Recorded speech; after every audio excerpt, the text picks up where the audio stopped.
নির্বাচনকালীন সরকার যদি পক্ষপাতিত্ব করে তাহলে সুষ্ঠু নির্বাচন সম্ভব নয় বলে মন্তব্য করেছেন জাতীয় ঐকমত্য কমিশনের সদস্য ও ট্রান্সপারেন্সি ইন্টারন্যাশনাল বাংলাদেশ টিআইবি নির্বাহী পরিচালক ডক্টর ইফতেখারুজ্জামান। শুক্রবার সকালে রাজধানীর ধানমন্ডিতে নির্বাচন কমিশন বিষয়ক সাংবাদিকদের সংগঠন reporters forum for election and democracy এবং টিআইবি আয়োজিত এক প্রশিক্ষণ কর্মসূচিতে এসব কথা বলেন তিনি আরও বলেন, রাজনৈতিক দলগুলো যদি সুষ্ঠু নির্বাচন না চায় তাহলে নিরপেক্ষ নির্বাচন করা কঠিন হবে। এজন্য নির্বাচনে পর্যবেক্ষক এবং গণমাধ্যম কর্মীদের নিরপেক্ষতা নিশ্চিত করা জরুরি। কার্যক্রম নিষিদ্ধ আওয়ামী লীগ সরকারের ঘনিষ্ঠ অনেকেই এখনও প্রশাসনে আছেন উল্লেখ করে তিনি জানান, পতিত সরকারের এজেন্ট বা সহযোগীরা প্রশাসন এবং আইন সংস্থায় নেই এটি বলা যাবে না।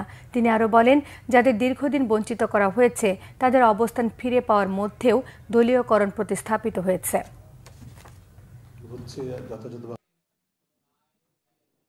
সত্যিকার অর্থেই আইনের প্রয়োগ কতটুকু হচ্ছে, যথাযথভাবে মানুষের ভোটের অধিকার নিশ্চিতের জন্য অংশীদারগুলো তাদের ভূমিকা কতটুকু পালন করার চেষ্টা করছে সেটাকে যেরকম তুলে ধরার চেষ্টা করা, অন্যদিকে কোথায় বিচ্যুতি ঘটছে সেটাও তুলে ধরার চেষ্টা করা কিন্তু আমাদেরই দায়িত্ব, সংবাদ কর্মীদের এবং টিভির মতো প্রতিষ্ঠানের দায়িত্ব।